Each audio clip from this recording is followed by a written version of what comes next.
Hello and welcome to today's episode, in which I pay homage to my viewers over in India by making what's considered their national dish, Khichdi. A couple of months ago I was brainstorming video topic ideas, and I thought maybe I could do videos for the top 10 countries where my viewers are located and make their national dishes. I've made Salisbury steak already with mashed potatoes and a mushroom gravy. In this episode we're going to make what's considered by many to be India's national dish, a Khichdi. Khichdi is a dish made from lentils and rice. From the research that I've been doing, it's a dish quite closely associated with Ayurvedic healing. A lot of it is kind of food as medicine, uses a lot of spices and herbs, that kind of thing, kind of cleanses the body and heals it without having to put all kinds of crazy Western drugs in there.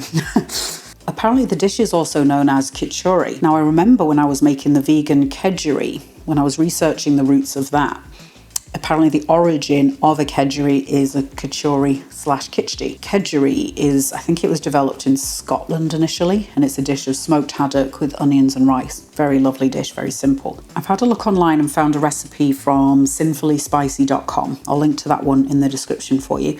I'm just going to change up a couple of the ingredients based on what I've got in my cupboards and other things that I bought wanting to try at some point, and that point is this point. I'm going to do it in the Instant Pot because it's been a while since I've done an Instant Pot recipe, but feel free to do it on the stove top or even in the slow cooker as well. The original recipe uses red lentils, which in India are masoor dal, and I'm using yellow mung dal. These are very small little yellow lentils. I'm hoping this isn't going to affect the cooking time radically. Again, because I'm pressure cooking it shouldn't cause massive problems, but I think I will just increase the cooking time just in case, because red lentils cook really, really quickly. If you'd like to follow along on my culinary explorations of the globe, like this video and subscribe to the channel. Tap the bell icon if you want to be alerted as soon as a new one's published. If you'd like to get access to some extra bonus content and give a bit of appreciation and support to the channel, I'll stick my Patreon link down the description for you. It's really nice to have a community of people who support my creative endeavours and also give me a bit of a sounding board. And they listen to my ranting of when I mess up something in the video, like these folks. In my bowl here, I'm trying to be very careful with it. So I've got 2 cups of the yellow mung dal and a cup and a half of jasmine rice. I put them together in a sieve, ran them under cold water until the water coming out of it ran fairly clear. You just want to wash, give everything a nice wash, and then covered it in water. I didn't read the recipe properly and it says to cover with 3 cups of water. I just covered it with water and didn't measure it, so I'm gonna because in another recipe that I saw, you discard the soaking water and replace it, but this one you put the soaking liquid in as well. So I'll probably strain it into a jug, pour it in, and it will figure it out. Always read carefully and while you're not doing other things at the same time. In the recipe, they say they use a starchy short-grained rice. They use gobindbog, kalijira rice. Short grain rice, as I know it, is like a sushi rice or a risotto rice, that kind of thing. They say their grandmother uses broken basmati rice. I don't have either of those, so I've used Thai jasmine rice. Don't know what it's going to do.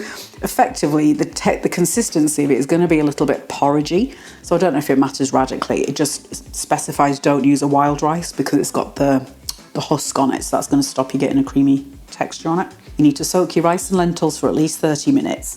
So if you wanted to make it as a midweek meal, maybe do it, soak your stuff, rinse and soak your bits before you go to work. And then when you come back, it should be a fairly simple recipe from there, fairly quick. We're going to start the recipe using the saute function of the Instant Pot. Basically, it turns the hot plate on quite hot, so then you can fry things in there. So I'm going to get all my prep done because things can move pretty quick.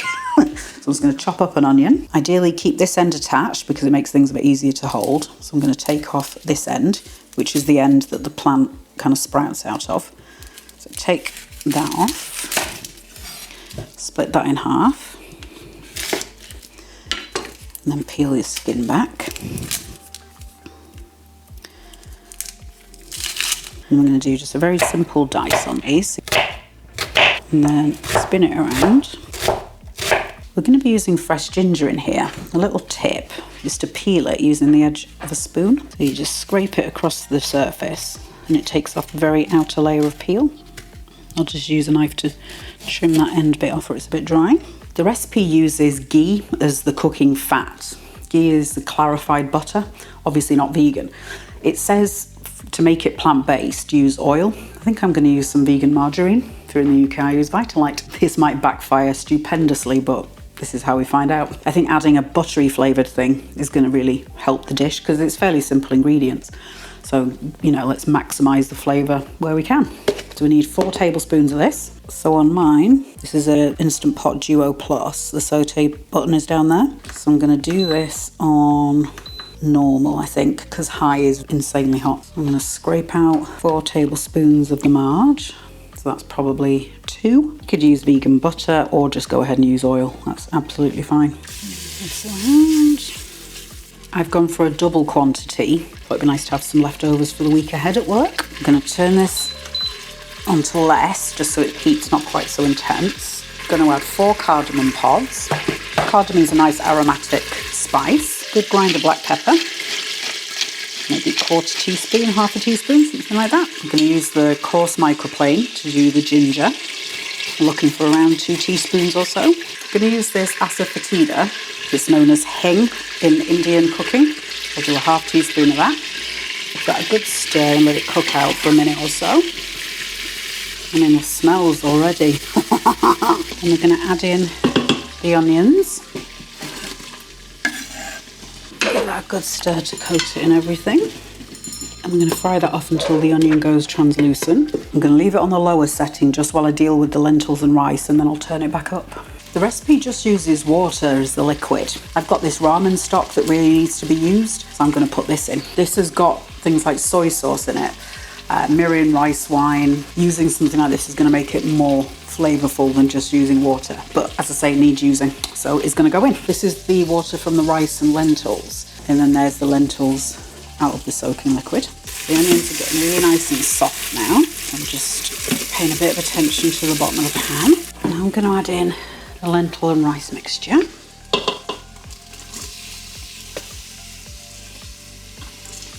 Then I need 3 cups of the liquid, the soaking liquid.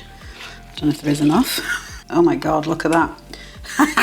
Exactly 3 cups. That's amazing. Then I'll do a cup of the stock. Pour that in. And then I'm going to add a teaspoon of turmeric. Turmeric will stain very badly, so be very careful not to cook in white. We'll stir this in, and then I'll give it a try and see how much salt I need to add. I'm going to add 1/2 teaspoon of salt at this stage, and then I can always add more at the end if it needs it. Okay, so now it's time to put the lid on. Let's cancel the saute. So we're going to use the pressure cook function there. And then I'm going to do it, I think, I'm going to go 9 minutes on high pressure. That's kind of it for the khichdi. The Instant Pot is going to take a while to come up to pressure, probably 10-15 minutes usually, 20 sometimes. It might be less because I've had the saute on, so it's not going from a complete cold start, but we'll see. What we need to do now is create the tempering. I'm not sure why it's called tempering. Basically, it's a mixture of spices, garlic and ghee, and that gets either stirred into it, or probably what I'm going to do is put it on the top, just because then it looks a bit prettier for the thumbnail. Now it says I need 14 to 16 cloves of garlic, which is going to be an absolute chew on to slice, but we'll do what we can. I'm going to fry them off in a small cast iron pan. I'm going to use the mandolin to slice the garlic. You get more even slices. I've got a whole bulb of garlic here. I'm just going through, picking off the papery outer layer, separating the cloves. Straight down the top, that's awesome. Well, I'm going to do 2 heads of garlic, I think. So what I'm going to do is peel them and try and leave this bit here on there, because that's going to make it much easier to hold on to when it goes on the grater. Yeah, the Instant Pot is pressurizing much faster than I thought it was gonna. But that's fine, because it can just chill out in there. There's all the garlic peeled. So I'm just going to start warming up some more of the marge in my little pan. So I've got that on a 3. The maximum on mine is a 9. And then I'm going to do another 4 tablespoons. And then I'm going to crack on with slicing the garlic. I'm just going to see what the thickness is like.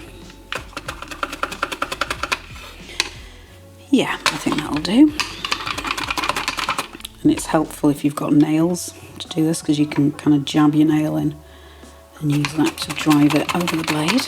Okay, the Instant Pot is done. So I'm setting my timer for 5 minutes.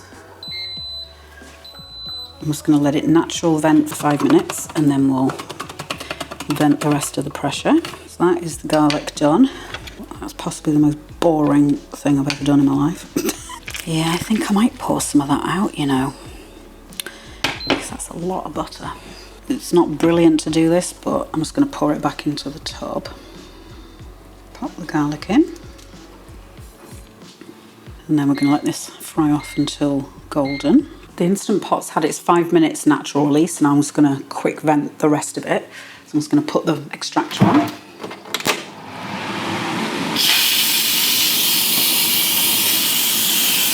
People get really weird with Instant Pots and it's not that hot. Just stay away from that bit right close to there so you can, it's fine. I've just realised we're supposed to add spices into the garlic.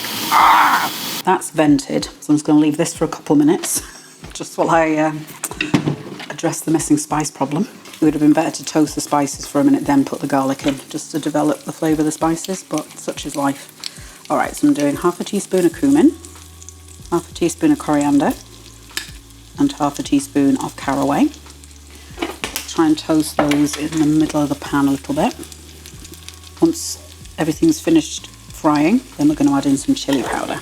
Now that I can smell the spices, mix that into the rest of it. Hopefully, crisis diverted. Just let that carry on doing its thing. We want these to toast off so they start going a bit golden. So let's go have a look at the khichdi. I'm going to have to keep you backed off a little bit and just until I see what the steam's going to do. I'm going to open this up. All right.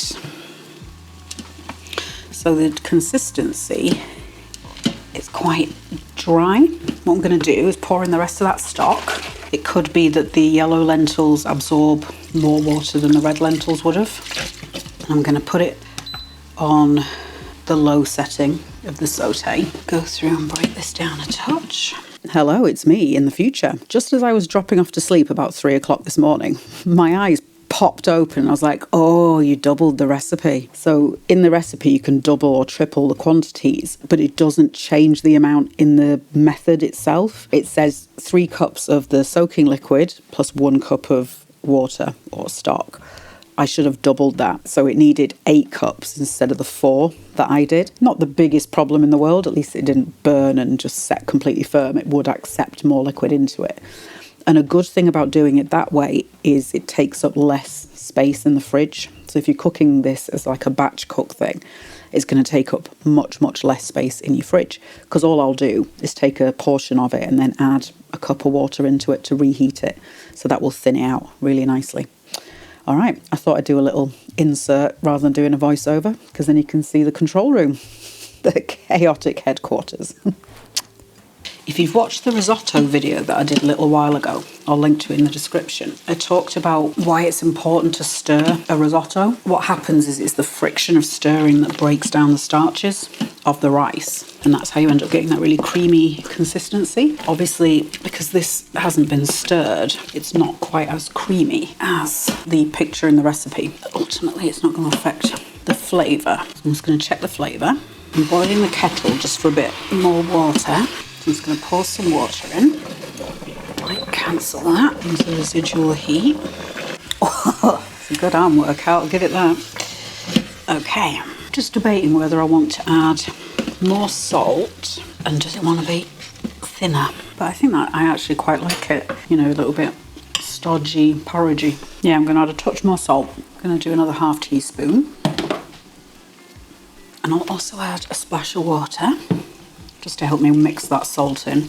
As this sits, you know, once I put it in the fridge and stuff overnight, typically, if I make a lentil-based soup, it thickens more and more and more. So I reckon you could add tons more water to it and you'd come back tomorrow and it'd still be a big, thick mass. So the great thing about something like this is you can't really overcook it.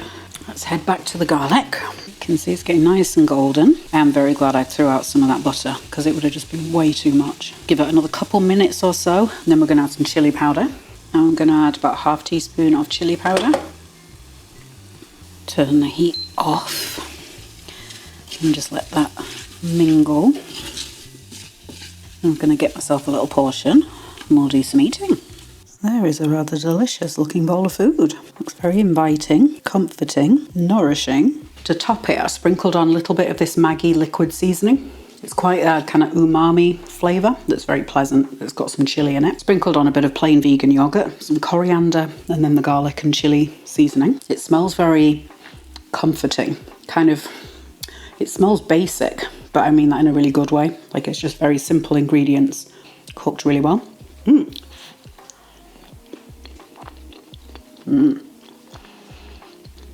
Yeah, that's delicious. It tastes like lentils. The lentils aren't there just as a filler or anything. They're kind of the star of the show. There's a nice bit of earthiness from the turmeric. The garlic topping adds a bit of crunch, but then also some really nice garlicky, spicy flavours. It's quite dense and stodgy, but in a really nice way. It feels like it's doing you some good, like stick to your ribs kind of food. When I was reading up on Khichdi, I kept seeing it described as like the first solid food that you'd give to a baby, I guess from the transition from milk to proper food. Also really good for people who are unwell, because it's got some nice spices in there, nice kind of healing, immune boosting type spices. Nothing too aggressive on your throat, like nothing sharp or hard or anything. So if you've got a sore throat and full of cold, that's gonna be perfect. That's going to be something you can definitely adapt and add to. So you could put lots of veggies in there, or you could start making other vegetable dishes to have on the side.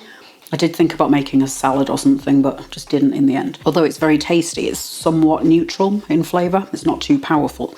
So it would take a nice salad to go on the side of it. You could do some breads, that kind of thing.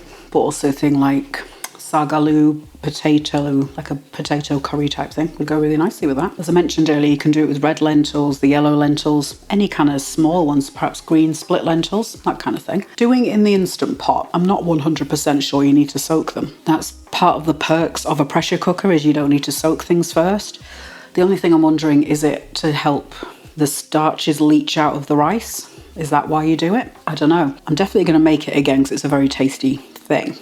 So I think I'll just go from dry and just chuck everything in, and then I'll update the pinned comment and let you know how it works. Like, is it a radically different texture? If you'd like lots more plant-based recipes coming your way that are from around the world, easy and cheap, like this video and subscribe to the channel. Tap the bell icon if you want to be alerted as soon as a new one's published. While you're waiting for the next one, have a look at this.